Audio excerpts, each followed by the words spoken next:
नमस्ते जी। सूफी की एक ही ननद थी। कुसुम जो घर का कोई काम ना करती और सारा दिन सूफी के काम में कमियां निकालती। जब उससे भी दिल ना भरता तो साफ फर्श पर जगह जगह मिट्टी के निशान कर देती। और जगह अगर सूफी कुछ कह देती तो उसकी ननद तेज रोना शुरू कर देती कि भाभी को तो हम घर में चलते फिरते अच्छे नहीं लगते। और सूफी का पति उसे खूब मारता। एक दिन जब घर में कोई नहीं था और सूफी की ननद खाने में मिर्ची तेज करने लगी, तभी सूफी की नजर अपनी ननद पर पड़ गई। सूफी ने डंडा पकड़कर अपनी ननद को खूब मारा कि तभी अचानक फुअड औरत, कितनी बार कहा है खाने में मसाला कम रखा कर, एक दाल तक तो तुम्हें बनानी नहीं आती। ना जाने क्या सोचकर तुम्हारी माँ ने तुम्हारी शादी कर दी है। पहले तुम्हें कुछ सिखा तो देती।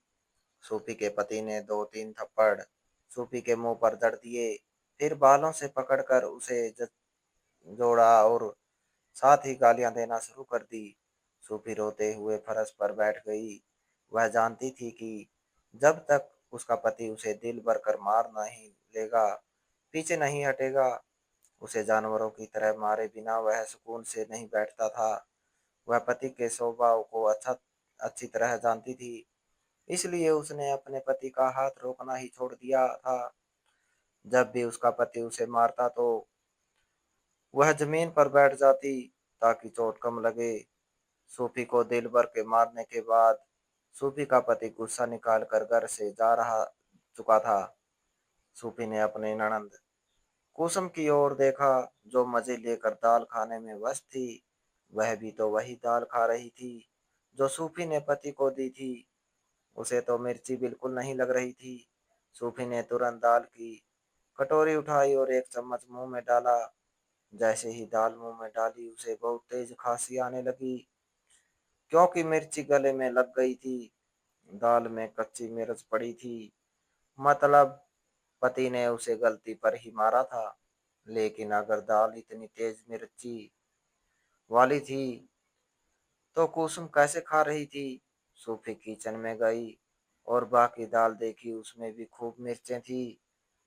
कुसुम ने हंसते हुए उसकी ओर देखा और कहने लगी, अरे भाभी, दाल में मिर्चें तेज करने से पहले मैंने अपने लिए दाल अलग से निकाल ली थी ताकि मैं भूखी ना रह जाऊं।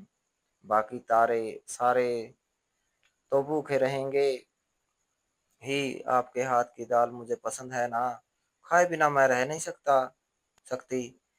शैतानी मुस्कुराहट उसके चेहरे पर थी। सूफी को दिल ही दिल में बहुत गुस्सा आया। वह जानती थी कि उसका पति बाहर से अच्छा खाना खा कर आएगा और अपनी माँ बाप के लिए भी ले आएगा। सिर्फ वही भूखी रहेगी या मिर्चों वाली दाल खाने पर मजबूर हो जाएगी। और ऐसा ही हुआ था। सूफी ने सूखी रोटी पानी के साथ खाई और सोने के लिए लेट गई। अगली सुबह सूफी घर की सफाई करके फ्री हुई। उसने खूब मेहनत से सफाई की थी ताकि सास उससे खुश हो जाए। दिल लगाकर झाड़ू पोंछा किया, फर्श को रगड़ रगड़ कर साफ किया। फिर मेहनत के बाद उसने आखिरी बार एक नजर घर पर डाली तो पूरा घर शीशे की तरह चमक रहा था। अब वह किचन की ओर चल दी ताकि वहां की सफाई भी कर सके। सास पड़ोस में गई हुई थी। जब वह वापस आई तो उसने सूफी को जोर से आवाज लगाई। सूफी को लगा कि वह उसका तारीफ करेगी, इसलिए भागती हुई वह उसके सामने गई। जी माँ जी, आपने बुलाया? सास ने वो बालों से पकड़कर कहा, अगर सफाई नहीं कर सकती तो कम से कम घर को गंदा भी ना किया कर। जब तक मुझे घुटनों का दर्द नहीं हुआ था मैं घर को शीशे की तरह चमका कर रखती थी, मगर जब से तूने अपने मनहूस कदम इस घर में रखे हैं, यह घर इतना गंदा हो गया है कि देखने को भी दिल नहीं चाहता। पड़ोस वाली संतोष का घर देख, वो कैसे चमक रहा है।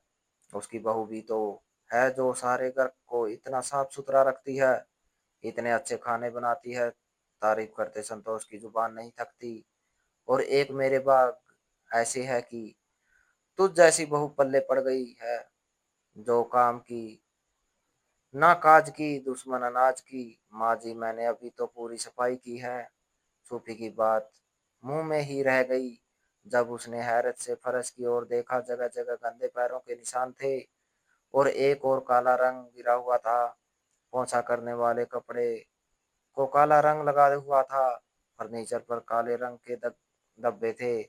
सूफी सर पकड़कर बैठ गई। उसने आखिरी बार जब घर को देखा था तो शीशे की तरह चमक रहा था, लेकिन अब तो वो घर का हुलिया बिगड़ा हुआ था। सास ने एक ठोकर उसकी कमर पर मारी और कहने लगी, चल उठ, पानी दे मुझे। वो तुरंत किचन की ओर भागी, पानी का गिलास भरकर सास को दिया और किचन की सफाई करने के बाद एक बार फिर घर की सफाई में जुट गई। कालिक के दाग साफ करने में उसे अच्छा खासा समय लग गया था। दोपहर के 2:30 बज गए थे। उसने खिचड़ी बनाई और सास को दी और रात के खाने की तैयारी करने लगी। सोफी गरीब घर की लड़की थी। पिता के स्वर्गवास के बाद वह अपनी माँ के साथ बड़ी मुश्किलों में पड़े पड़ी थी। उसकी माँ के पास इतनी क्षमता नहीं थी कि बेटी को दहेज बनाकर दे सकती है। वह चाहती थी कि कोई अच्छा घर मिल जाए जो बिना दहेज के बेटी को स्वीकार कर ले। भाग्य का लिखा था कि सूफी की शादी विनय से हो गई। शादी के दिन सारा गांव बातें करता रहा कि दुल्हन कुछ लेकर नहीं आई। सादा सा जोड़ा पहने वह अपनी माँ के आशीर्वाद के साथ इस घर में आ गई थी। सास ने कभी ताने भी दिए, मगर ज्यादा बुरा ना माना, क्योंकि उसे बेटे के लिए एक सुलझी हुई पत्नी चाहिए थी। पति भी कभी कभी जताता था कि कुछ ना कुछ साथ लाना चाहिए था, मगर फिर उसे भी कोई ज्यादा दहेज का लालच ना था। उसकी खुद की कपड़ों की दुकान थी। वह अच्छा खासा कमा लेता था और सूफी के आने के बाद तो उसके काम में जैसे दिन दुगनी रात चौगुनी तरक्की हो गई थी। असली परेशानी कुसुम की थी। कुसुम को शुरू दिन से यह बात खटकती रही कि भाभी दहेज के बिना क्यों आई। मोहल्ले की लड़कियों का दहेज देखकर वह और भी भड़क जाती। उसे लगता था कि उसके भाई के साथ अन्याय हुआ है। सारी जिंदगी अपनी पत्नी का सामान ही बनाता रहेगा। वह हर समय सोचती रहती कि भाभी ने कुछ लाने के बजाय उल्टा भाई पर बोझ डाल दिया है। उसके अलावा उसके दिमाग में यह बात भी थी कि भाई अपनी गृहस्थी का सामान बनाएगा या फिर उसके लिए दहेज जुटाएगा, जबकि उसका आधे से ज्यादा दहेज बन चुका था। यह बात उसके दिल में कांटे की तरह चुभती थी। इसी कारण उसने सोफी के लिए दिल में नफरत पाल ली थी। कुसुम के दिल में एक और कारण से भी आग लग भड़कती थी। वह यह कि विनय कभी कभी सूफी का ख्याल रख लेता था। जब सूफी बीमार पड़ जाती तो विनय उसके लिए दवा ले आता। जब वह थक जाती तो कभी एक गिलास पानी दे देता। यह सब कुसुम के लिए असहनीय था। वह सोचती थी कि माँ ने उसकी परवरिश में इतनी मेहनत की, मगर भाई को चिंता बस अपनी पत्नी की है। यह सोचकर कुसुम का दिल और अधिक जल जाता था। सास अगर कभी कभी डांट देती, मगर अधिकतर सूफी को सहन कर लेती थी, क्योंकि सूफी दिल और जान से सास की सेवा करती थी। सूफी दिन रात सफाइयां करती रहती, खाना बनाती, पानी भरती, बर्तन धोती। यह सब देखकर सास को कभी बुरा नहीं लगता था। उसे एक अच्छी बहू मिल गई थी। लेकिन कुसुम के दिल में नफरत दिन प्रतिदिन बढ़ती जा रही थी। वह समय समय पर अपनी चाल चलती रहती। कभी खाने में मिर्च अधिक डाल देती ताकि भाई को लगे कि भाभी ने खाने का स्वाद खराब किया है। कभी घर की सफाई को जानबूझकर खराब कर देती ताकि सास सूफी पर बरस पड़े। कभी भाई को कह देती कि सूफी ने माँ से बदतमीजी की है। यूं वह अपनी साजिशों से सूफी को बदनाम करने में लगी रहती। सूफी अपनी जगह खामोश रहती। वह जानती थी कि गरीबी के कारण उसके पास सहन करने के सिवा कुछ नहीं। अगर जवाब देती तो हालत और बिगड़ते जाते हालात और बिगड़ जाते। इसलिए वह अपने कामों में दिल लगाती, दिन रात मेहनत करती ताकि किसी को शिकायत ना कर रहे। मगर फिर भी कुसुम के दिल का कांटा नहीं निकलता था। हर दिन कोई नई चाल सामने आती। कभी वह किचन में जाकर खाने में नमक डाल देती और फिर भाई से कह देती कि भाभी को खाना बनाना नहीं आता। कभी कपड़ों पर दाग डाल देती और सास को कहती कि भाभी सफाई का ढोंग रचाती है, उन्हें तो सही से कपड़े भी साफ धोने नहीं आते। विनय अक्सर अपनी माँ और बहन की बातों में आ जाता। वो सोचता कि सच में सूफी में कुछ कमी है। कभी उस पर गुस्सा करता और मारपीट भी करता। कभी खामोश रहकर उससे बात ही नहीं करता। सूफी अंदर ही अंदर धैर्य करती रही। वह सोचती कि यह सब उसके भाग्य का लिखा है, मगर फिर भी प्रार्थना करती कि भगवान कभी ना कभी सब बदल देगा। कुसुम की नफरत का यह हाल था कि अगर भाई कभी सूफी को दो मीठे बोल कह देता तो उसका खून खोल उठता। वो जल भून कर अपनी माँ के पास जा बैठती और घंटों भाभी की बुराइयां करती। सास भी कभी बहू पर गुस्सा निकालने के लिए बहू को बुरा भला कहती, मगर जल्दी रुक जाती, क्योंकि उसे यह भी पता था कि बहू ना हो तो घर का सारा बोझ उस पर आ पड़ेगा। लेकिन कुसुम को यह समझ नहीं आता था। वह अपनी नफरत में आंधी हो गई थी। समय गुजरता गया, सूफी के हाथों पर काम कर कर के छाले पड़ गए। चेहरा दिन प्रतिदिन मुरझाता गया, आंखों में आंसू रहने लगे। वो सूफी जो शादी के समय बहुत सुंदर और नाजुक सी थी, अब अजीब ही हो गई थी। सालों की बीमार लगती थी। वह आईने में अपनी शक्लें देखती तो खुद को पहचान ना पाती, मगर जबान पर शिकायत ना आती। वह जानती थी कि गरीब बेटी का यही भाग्य है, उसे बस घर के सुकून के लिए बलिदान देना है। मगर सुकून कहीं नजर न आता। कुसुम की साजिशें बढ़ती गई। हर दिन कोई ना कोई नया ताना। भाभी को मारती, कभी भाई को भड़काना, कभी माँ को भड़काना। अब तो विनय ने के दिल से भी सूफी का प्यार खत्म हो चुका था। वह बात बात पर सूफी को मारने पीटने लगता।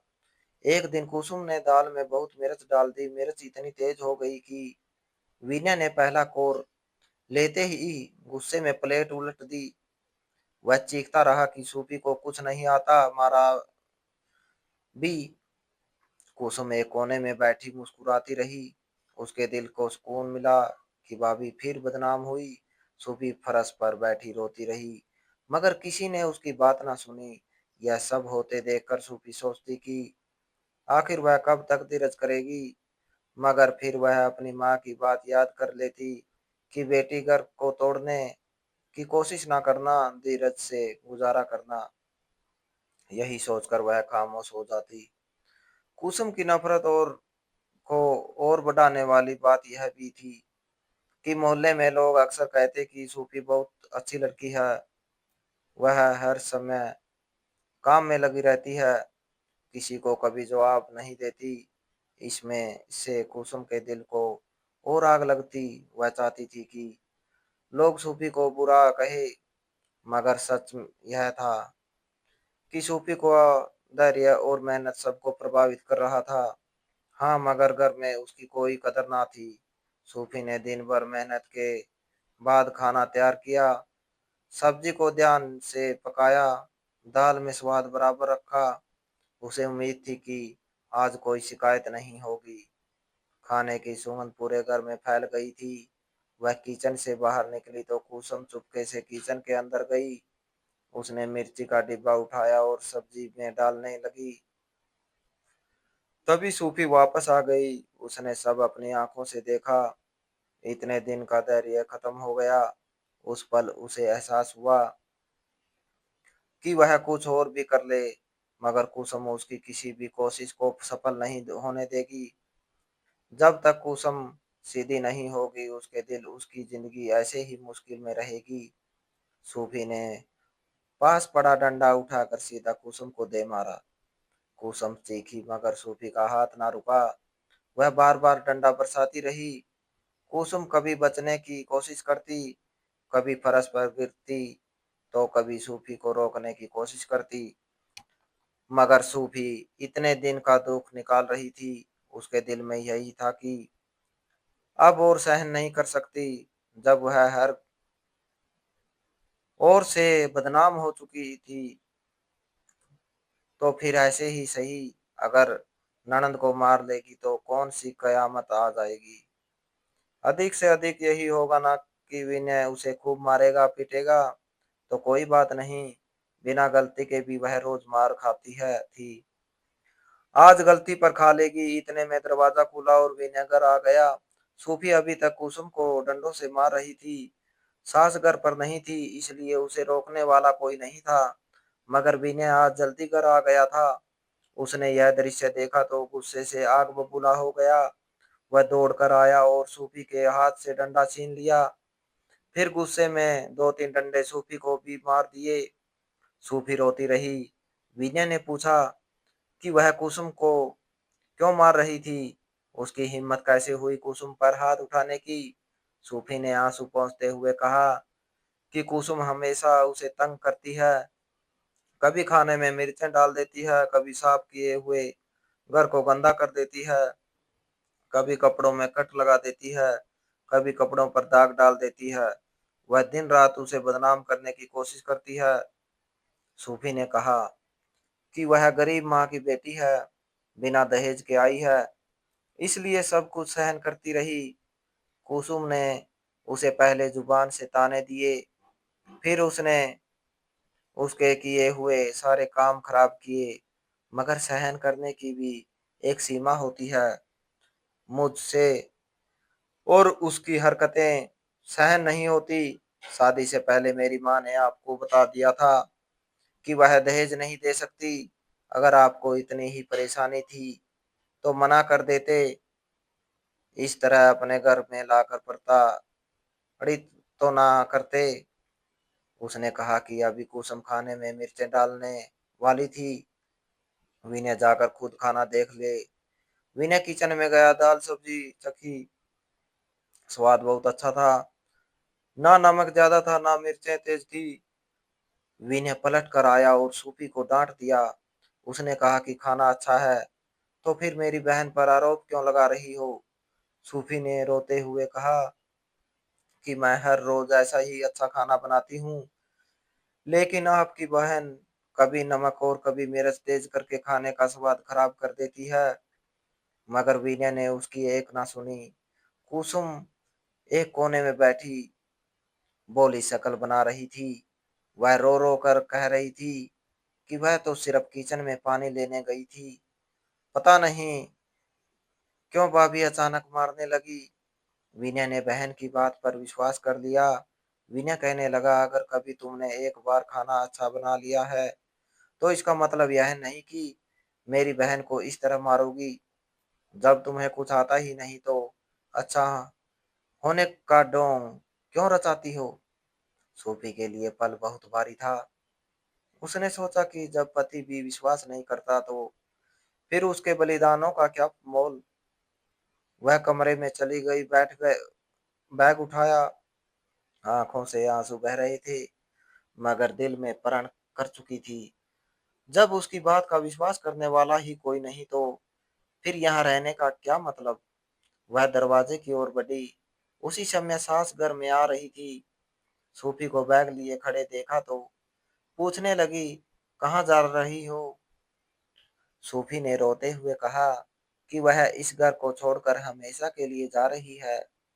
विनय ने एक पल के लिए उसकी ओर देखा, मगर फिर चेहरा दूसरी ओर मोड़ लिया। जैसे सूफी को जाने की अनुमति दे दी और सास भी कहने लगी, ठीक है जाओ, तुम्हारी जैसी फूहड़ बहू हमें वैसे भी पसंद नहीं थी। सूफी का दिल दुख से भर गया। उसने तो कभी जिंदगी में नहीं सोचा था कि जिन लोगों की इतनी सेवा कर रही है वह एक पल में उसे ऐसे दुत्कार देंगे। सबसे ज्यादा दुख तो उसे अपने पति पर हुआ था, जिसने उसे रोकने की कोशिश भी नहीं की थी। सूफी घर की चौखट पार कर चुकी थी। सूफी के जाने के बाद घर का सुकून भी बिखर गया। रोज सुबह से शाम तक जो घर चमकता था, वह मिट्टी से हट गया। खाने का स्वाद बदल गया, कभी सब्जी जल जाती, कभी दाल कच्ची रह जाती, किचन में बर्तनों के ढेर लगने लगे, कपड़े समय पर ना धुलते। विनय जब घर आता तो उसे हर तरफ बिखरा हुआ घर नजर आता। सास के घुटनों का दर्द बढ़ गया। उसे पहले ही सहारा चाहिए था, मगर अब तो कोई मदद करने वाला भी नहीं था। वह दिन रात सोचती कि बहुत ही बहुत ही तो कम से कम सहारा तो था। कुसुम को सब काम करने पड़ते, वह कपड़े धोती तो हाथ छिल जाते, बर्तन साफ करती तो कमर दुखने लगती, खाना बनाती तो कभी नमक ज्यादा हो जाता तो कभी कम। वह दिन प्रतिदिन थकने लगी। विनय को भी एहसास होने लगा था। उसे याद आता था कि सूफी हर दिन कितनी मेहनत करती थी। वह सुबह से रात तक बिना कोई शिकायत किए घर संभाला करती थी। विनय को दुख हुआ कि उसने पत्नी की बात पर विश्वास नहीं किया। उसने सोचा कि काश उस दिन वह खाने में खुद मिर्च डालने का दृश्य देख लेता, मगर अब पछताने का समय निकल चुका था। कुसुम भी दिन रात थकने लगी। शुरू में वह हिम्मत दिखाती रही, मगर जल्दी हिम्मत जवाब दे गई। वह अक्सर बैठकर रोती और सोचती कि भाभी के साथ उसने अच्छा नहीं किया। वह माँ के पास बैठकर कहती कि हमने भाभी के कदर ना की। वो भाई के पास जाकर माफी मांगती कि मैंने झूठ बोले थे और सूफी को बदनाम किया था। उसका दिल पिघलने लगा। सास ने भी सोचा कि बहू के बिना घर नहीं चल सकता, तो खुद बेटे को समझाती कि बहू को वापस लाना जरूरी है। विनय ने भी फैसला कर लिया कि सूफी को वापस ले आएंगे। एक दिन वह दोनों माँ और बहन के साथ अपने ससुराल गया।